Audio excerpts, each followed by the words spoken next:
전국 노래자랑의 열혈팬 최복자 씨. 야야, 쟤보다 내가 낫지? 엄마는 저거 볼 때마다 그 소리야. 자, 봐봐. 노란 멋쟁이시네, 샤스 입은 말 없는 그 사나이. 그런 최 씨의 소원은 노래자랑 무대에 한번 서보는 것. 나는 좋아. 하지만 몇 년째 예선 탈락을 면하지 못하는 최 씨. 오늘도 답답한 마음에 애꿎은 생달걀만 축내는데 엄마, 생달걀 좀 그만 좀 드시고 점심 좀 해먹자고요. 아, 이서방도 없고 애들도 없는데 대충 해먹지 뭐. 노래에 대한 열정만큼이나 건강관리에도 철저한 최 씨는 평소 건강식이라면 없어서 못 먹을 정도.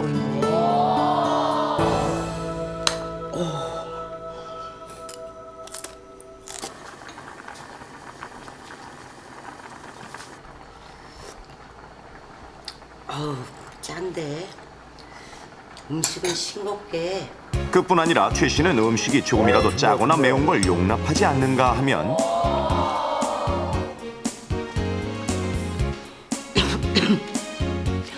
공기가 안 좋나? 목이 칼칼하네. 노래자랑 대상을 꿈꾸는 가수 지망생답게 목보호도 각별해 수시로 물을 마시고 항시 스카프를 목에 둘러서 따뜻하게 유지하는 것도 잊지 않았습니다. 철저합니다.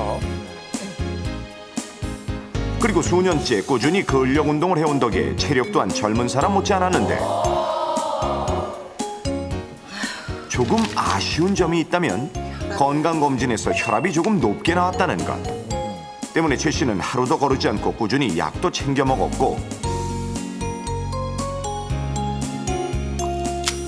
약을 먹고 나선 힘 좋게 맨손으로 사과를 잘라 입가심을 하곤 했습니다. 여기서 끝이 아닙니다. 철저한 건강관리의 일원으로 매일 공원에 나가 운동도 게을리하지 않았던 최 씨. 아, 시원하다. 그런 그녀가 이토록 유별나게 건강관리를 하는 데는 특별한 이유가 또 있었는데 그건 바로 노인정에서 만인의 연인으로 통하는 복덕방 이씨 때문. 아니 최 여사 이 날씨에 그렇게 입고 안 추워요? 아이고, 뭐 이게 춥다고. 땀이 뻘뻘 나는데. 암튼 그 연세 참 건강하세요 최 여사는. 좀 쉬었다 합시다.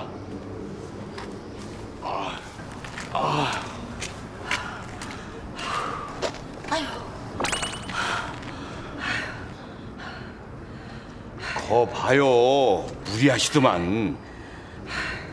아, 다 이 맛에 운동하는 거 아니겠어요? 아유, 이거. 복덕방 이씨와 오붓하게 운동을 한 뒤 손수 끓인 차를 나눠 마시며 즐거운 시간을 보내고 기분 좋게 집으로 돌아가던 최 씨.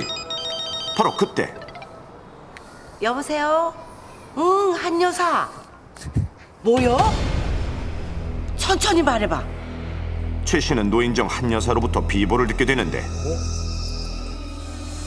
아, 그러니까 복덕방 이 씨랑 심여사가? 야, 다른 분이 뭐 선수 치셨네. 평소 사모하던 이 씨와 최 씨의 라이벌 심여사의 스캔들을 들은 최 씨는 그 충격 때문인지 갑자기 숨쉬기가 어려워졌지만 아, 많이 좋아졌어. 복덕방 이 씨랑 심여사? 다 부셔버릴 거야. 다행히 큰 탈은 없었습니다. 그런데 다음 날 아침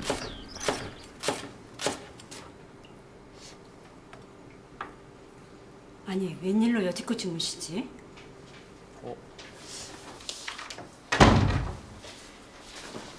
엄마, 아직까지 주무셔?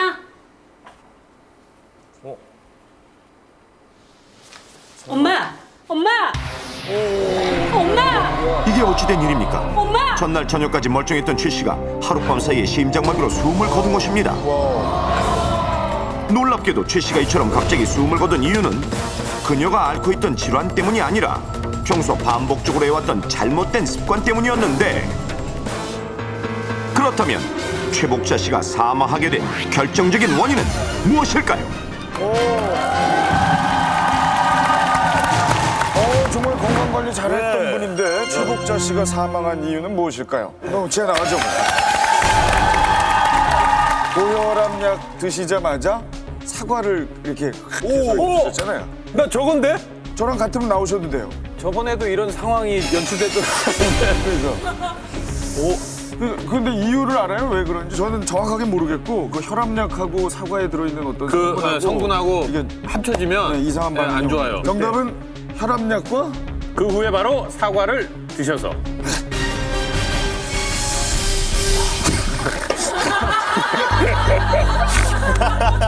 김태현 씨 안경 벗으라는데요? 저는 태어나서 흑빛도 이런 흑빛을 처음 봤어요. 자, 맹물일 수도 있어요. 그럼요. 맹물일 수 있습니다. 하나, 둘, 셋!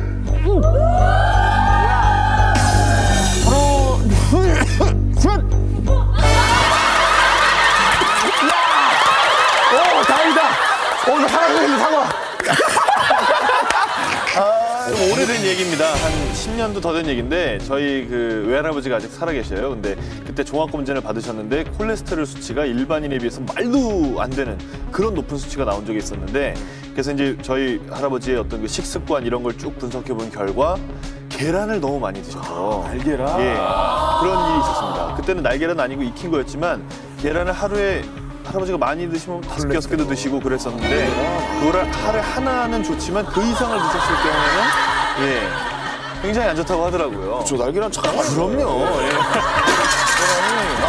이게 맞아요. 근데 어제 예. 올라온 걸 보니까 네. 우리도 다 하는 거 맞죠? 형. 날계란이 몸에 얼마나 좋은데, 아이고. 참 이렇게 이미 나와 있는 건 받아야 돼요. 좋습니다. 다시. 하나, 둘, 셋! 둘, 셋!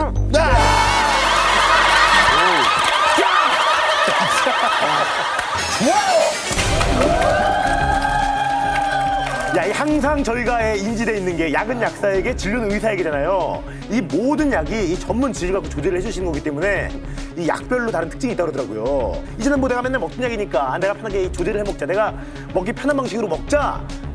개조를 한 거예요. 개조를, 약을 개조를 하신 거예요. 개조를 하면은 늘 알겠지만 이 개조에는 이 차량도 그렇고 뭐 이 장난감 총도 그렇지만 개조라는 거는 엄청난 상상도 끔찍한 일들을 불러올 수가 있거든요. 그 약을 본인의 임의대로 의지를 섞어서 개조를 했던 그 나쁜 습관이 쌓이다 보니까 굉장히 나중에는 안 좋은 악영향으로 이 큰 결과물을 낳고 이 무리를 주게 된 거죠. 쌓여서. 가자!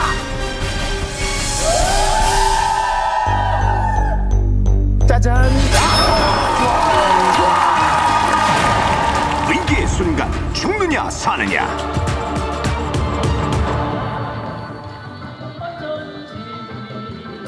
노래자랑에 나가는 것이 소원이었던 최 씨. 혈압이 조금 높고 가끔 숨이 가쁘긴 했지만 그래서 더욱 건강관리를 철저히 했기에 큰 문제는 없었는데 엄마! 그렇다면 최 씨가 갑자기 심장마비로 사망하게 된 결정적인 이유는 무엇이었을까요? 평소 철저하게 몸 관리를 해오긴 했지만 혈압이 조금 높아 꾸준히 고혈압 약을 복용해온 최 씨. 섞어서. 그걸 부셔서. 알약을 부셨어. 운동을 너무 했나? 물이야. 내가 좀 부셔봐라. 야, 약을 부셨어. 이걸 다 부셔요? 잘게 부셔. 목구멍이 까칠해서 알약이 잘 안 넘어가더라. 그녀는 약을 삼키기가 어렵다는 이유로 오래전부터 알약을 가루로 빻아서 복용해왔는데 지금 안 되는구나. 아니 저런다고 몸이 안 좋아지나요? 그러던 지난밤 잠자리에서 갑자기 호흡곤란을 느낀 최 씨는 급기야 심장마비로 숨을 거두고 말았던 것. 그렇습니다. 최 씨가 돌연사한 이유는 바로 알약을 부숴 먹었기 때문. 그렇다면 알약을 가루 내어 복용한 습관이 어떻게 최 씨를 사망까지 이르게 한 걸까요? 자, 일반적으로 약의 형태는 알약, 캡슐, 그리고 가루약 등으로 나뉘지요. 이 중에서 알약의 경우 환자의 질병과 상태에 따라 체내에 흡수되는 양을 조절하기 위해 특별한 코팅을 하기도 합니다.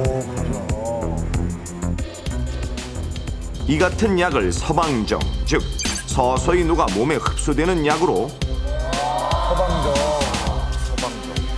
이렇게 특수 코팅된 알약은 체내로 서서히 들어가 일정 시간 동안 몸 안에 약물이 일정하게 유지되도록 합니다. 그런데 만일 알약을 삼키기 어렵다고 해서 부수어 코팅막을 파괴한 채로 먹게 되면 약물이 체내로 들어가는 속도에 변화가 생겨 한꺼번에 몸에 흡수되어 혈관이 급격하게 확장돼 심장 박동 등 몸에 이상이 오는 것입니다. 실제로 넘버원 제작진은 인하대학교 화학과의 도움을 받아서 알약 그대로와 그 알약을 가루내어 각각의 용해도, 즉 녹는 시간을 비교해봤습니다. 이때 알약을 녹일 용액은 인체와 비슷한 조건으로 산송도는 사람의 위상과 같은 pH 2.0으로 온도는 사람의 체온과 같은 36.6도로 유지시켜 주었습니다. 자, 실험 시작. 과연 결과는 어떨까요? 알약과 가루약을 녹인 지 12분 후 그 결과를 비교해보니 가루약은 이처럼 모두 녹은 상태. 그 반면 같은 조건의 알약은 거의 녹지 않은 것을 볼 수 있었습니다. 그렇다면 알약을 부숴 먹어서 인체에 흡수가 빨리 되면 우리 몸에는 어떤 이상이 생길까요? 앞서 보신 최 씨처럼 고혈압약을 지속적으로 먹는 경우 알약을 잘게 부숴 먹게 되면 단시간에 혈관이 확장되면서 약물이 과도하게 흡수되다가 약효가 떨어지면 급격하게 혈관이 좁아지면서 심장마비나 뇌출혈로 사망할 수 있습니다. 처방전 없이 약국에서 쉽게 구입해 먹는 두통약이나 해열제도 장기간 부숴 먹게 되면 호흡곤란, 발치, 그리고 장기 기능의 이상 등 각종 부작용을 일으켜 생명에 지장을 줄 수 있습니다. 알약이 아닌 캡슐약의 경우는 어떨까요? 가루내 먹어도 안전할까요? 안전하지 않습니다. 그 캡슐제제 역시 캡슐로 인해서 약이 서서히 녹는 그 서방제인데요. 이러한 캡슐제를 풀어서 먹게 되면 알약을 깨서 먹는 것과 마찬가지로 서방제의 기능을 잃게 됩니다. 그래서 결국 과다 복용으로 인한 부작용 등이 나타날 수 있기 때문에 약을 드실 때는 반드시 의사나 약사의 복약 지도에 따라서 복용해 주시기 바랍니다. 그렇습니다. 캡슐제든 알약이든 부셔 먹으면 위험합니다. 실제로 약의 주의사항을 살펴보면 병원에서 처방받는 전문 의약품인 고혈압 약의 경우 이처럼 알약을 씹거나 부숴 먹지 말라고 명시되어 있으며 뿐만 아니라 처방전 없이도 약국에서 쉽게 구입할 수 있는 일반 의약품 중 우리가 흔히 복용하는 해열 진통제 등에도 으깨거나 녹이지 말고 그대로 삼키라는 주의사항이 기재되어 있고 또 과량 투여 시에 대한 부작용으로 각종 장기 괴사, 경련, 의식장애, 호흡마비 등과 심지어 사망할 수 있다는 주의사항도 적혀 있습니다.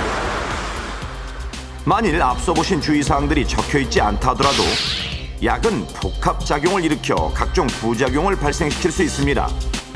따라서 전문의의 특별한 지시가 없을 때는 절대 부숴 먹지 마십시오. 자칫 잘못 복용했다간 오히려 생명에 지장을 줄 수도 있는 약. 지금부터 넘버원에서 안전한 약 복용법을 알려드리겠습니다. 약을 삼키기 곤란하다고 해서 알약을 부숴 먹거나 물에 녹여 복용하는 것은 모두 절대 금물. 약은 의사나 약사가 반으로 잘라주거나 가루내주지 않는 한 처방받은 형태 그대로 먹는 것이 안전합니다. 그리고 하나 더, 아이들의 경우 성인용 해열 진통제를 반으로 잘라 먹여도 과다 복용으로 사망에 이를 수 있다는 사실. 그러니 성인용 약을 쪼개서 아이에게 먹여서도 안 됩니다. 혹여 환자가 도저히 알약을 삼키기 어려울 경우에는 반드시 의사나 약사와의 상담을 통해 보다 쉽게 복용할 수 있는 방법으로 처방받으시는 것도 좋은 방법입니다. 알약을 삼키기 어렵다는 이유로 의사나 약사와 상의 없이 마음대로 알약을 부숴 먹어온 결과 한 번에 많은 약물이 급격하게 몸으로 흡수돼 그 부작용으로 결국 심장마비로 숨을 거두게 된 최 씨. 잊지 마십시오. 알약을 삼키기 힘들다고 함부로 부숴 먹었다간 당신의 몸에 치명적인 독이 된다는 사실. 죽느냐 사느냐, 그 선택은 바로 당신에게 달려 있습니다.